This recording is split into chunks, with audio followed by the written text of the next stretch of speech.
Today, the Minister of Health and the Minister of Long-Term Care made an announcement in Toronto. They call it a plan to stay open, but it's obviously facing backlash from long-term care experts and from health experts across the province. And joining me now is Dr. Vivian Stamatopoulos, specialist in family caregiving. Thanks so much, Vivian, for making the time. Let's start out with your overall reaction to today's announcement from the Health Minister and the Long-Term Care Minister. It's just overwhelming and it's very upsetting.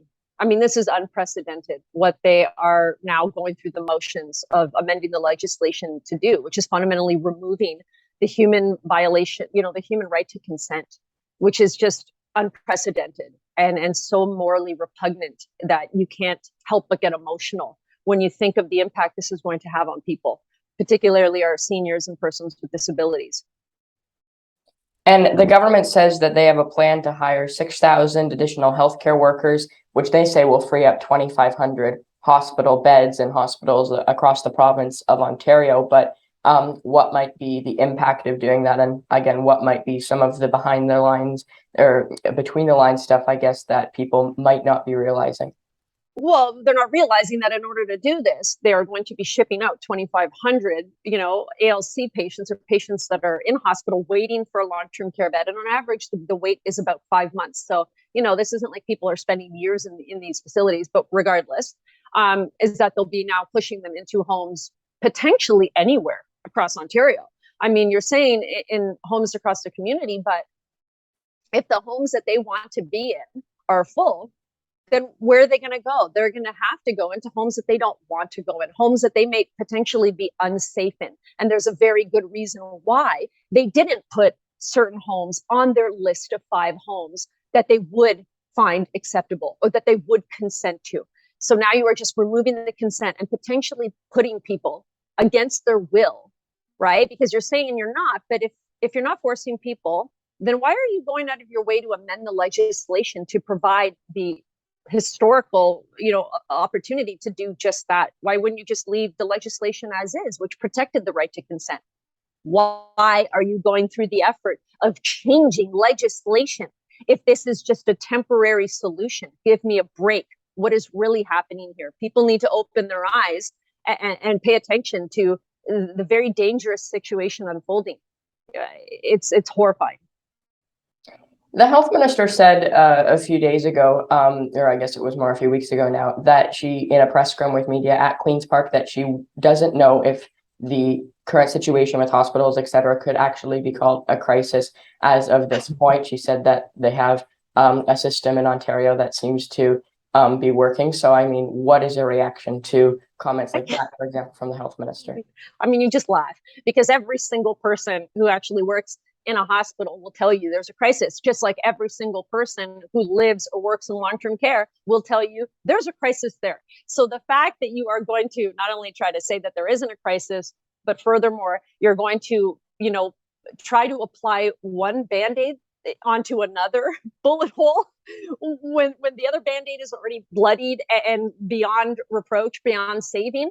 How is this going to make sense? Minister Calandra and Sylvia Jones are there trying to say that, oh, great, long-term care is in a situation where they can be part of the solution. Are you joking me? We have almost 200 homes in outbreak right now. I love how he didn't think to mention that a third of the homes are nearly in outbreak, that homes as of 2 weeks ago had to shut down because of staffing collapses. So we still have staffing shortages, critical staffing shortages in long-term care. Who's going to look after all of these new incoming residents when we can't already provide for the ones that we have? I mean, this is so mind-blowing to me that this spells disaster. You are trying to repair one sector in crisis with another that is in even more crisis. How is that going to work? Does Minister Calandra not pay attention to what's happening in long-term care? Because not once has he mentioned that the sector is on fire again and how many homes are in outbreak right now, and all of these other homes that have to either be taken over because of consistent violation of the Long-Term Care Act as is, and they're not providing the care that they should be, or they're closing because there's no staff. But sure, apparently they're in a situation to be the solution to the acute care crisis. Okay. And then when you look at the announcement today, obviously hiring those additional healthcare workers and hiring the additional or I guess making more room for additional beds, et cetera. What can the government do to, I guess, make sure that the additional workers that they're hiring in these types of facilities don't end up in the same situation as the workers who are currently there?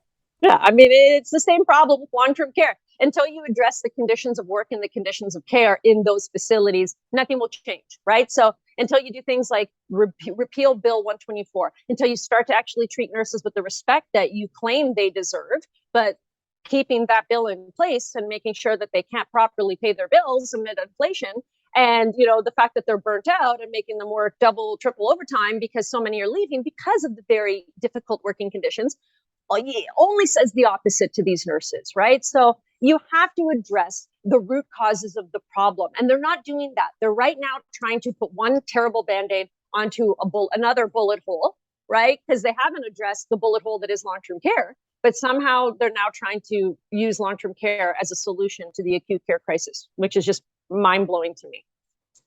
And just lastly, before I let you go, obviously the crisis in long-term care and the crisis in hospitals, many people say was, largely shown during the COVID-19 pandemic. Obviously, it goes before that as well, and it is going to probably exceed the COVID-19 pandemic as well with the current situation, because as I said, many health experts and many long-term care experts are calling it a crisis in these different facilities. So what can the government do to ensure that, for future pandemics, hospital settings, long-term care settings are ready to deal with it, and so it doesn't end up in this type of situation? Easy solution: strengthen the public sector. I mean, all the reporters know this. They've all been asking the questions. All the experts have been saying, ban these temp healthcare agencies that are gouging the system. And by the way, they were gouging long-term care even well before they were gouging hospitals, and everyone knew this. And I've been raising the alarms about that as well. So, instead, you heard, Sylvia Jones today say, and this was interesting. This stood out to me. She made this, she pulled out this narrative about how, there's this ideological debate about, what she was trying to say, that people are ideologically holding on to some status quo that isn't working.